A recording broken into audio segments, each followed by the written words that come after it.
Seorang teman yang juga pengasuh di pondok pesantren ini meminta saya untuk membuatkan sebuah video profil singkat yang nantinya akan ditayangkan pada pembukaan acara Khatam Kubro 30 juz, di mana 3 orang santri pondok pesantren ini dinyatakan lulus sebagai hafiz Quran. Pondok pesantren ini bernama Ma'had Darul Hijrah. Disinilah tempat dicetaknya para penghafal Quran dan para ulama. Saya tidak akan membahas profil pesantren ini secara detail. Jika Anda ingin tahu lebih dalam, silakan di komen nantinya. Sebagai orang Islam, pastinya kita beriman dengan Al-Quran, kitab suci yang merupakan firman Allah, diturunkan secara bertahap melalui malaikat Jibril alaihissalam kepada baginda Nabi SAW untuk disampaikan sebagai pedoman kehidupan seluruh umat agar selamat di dunia yang tidak lama ini dan di akhirat kehidupan yang tiada akhir abadi selama-lamanya. Di rumah kita semua pasti punya Al-Quran kan? Pernah hitung jumlah ayatnya atau jumlah halamannya?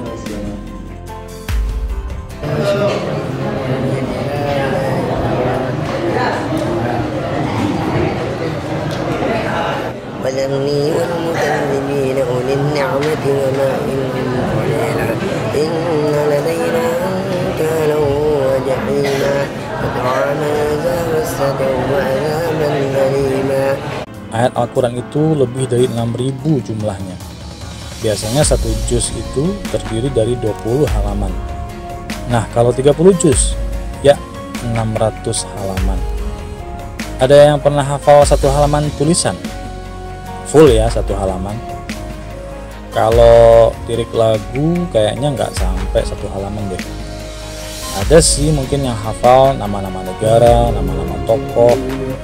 Tapi yang saya maksud di sini hafal tulisan full sehalaman. Masya Allah, anak-anak ini dididik di pesantren ini untuk bisa hafal tulisan atau teks yang banyaknya 600 halaman loh. Dan itu tulisan Arab, pakai bahasa Arab. Kalau lihat kenyataan di sekitar kita hari ini ya, mungkin nggak ada orang yang bisa hafal tulisan Arab sebanyak 600 lembar. Dibilang mungkin ya susah, dibilang nggak mungkin buktinya ada para hafiz Quran. Nggak usah orang lain deh, saya aja sempat mikir kok bisa ya kita yang berbahasa Indonesia bisa hafal bahasa lain dengan tulisan yang berbeda sebanyak itu. Nah, that's a miracle man. Ini yang namanya mukjizat. Memang sudah Allah mudahkan Al-Quran untuk dihafal bagi yang menginginkannya. Dan kebayang nggak gimana cerdasnya para hafiz Quran? Kebayang nggak gimana hebatnya kerja otak mereka dalam menyimpan ayat-ayat dalam memori mereka dan memanggilnya kembali dalam hitungan detik, sepersekian detik bahkan mungkin. Tapi tetap aja semua butuh proses, nggak ada yang instan. Anak-anak ini berjuang, para pendidik juga berjuang, dan tak kalah penting rintihan doa orang tua santri di rumah supaya anak-anak mereka diberi kemudahan menghafal oleh Allah. Dan kalian tahu apa ganjaran yang akan diterima oleh orang tua para hafiz Quran?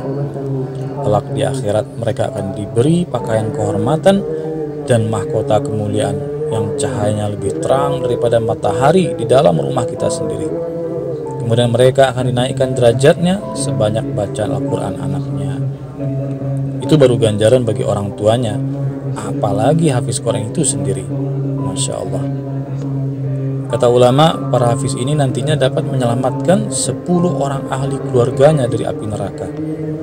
Mereka akan tarik ibu mereka yang akan jatuh ke dalam kobaran api neraka, juga ayah mereka, kakak, adik. Bayangin aja kalau kita terjebak dalam kobaran api di dalam rumah, terus ada orang yang sanggup masuk ke dalam rumah, menembus kobaran api dan menyelamatkan nyawa kita. Kira-kira apa yang pantas kita berikan untuk membalas jasa mereka? Semoga Allah jadikan kita, anak cucu kita semua menjadi hafiz-hafizah, alim-alimah, dan da'i-da'iyah. Allahumma amin.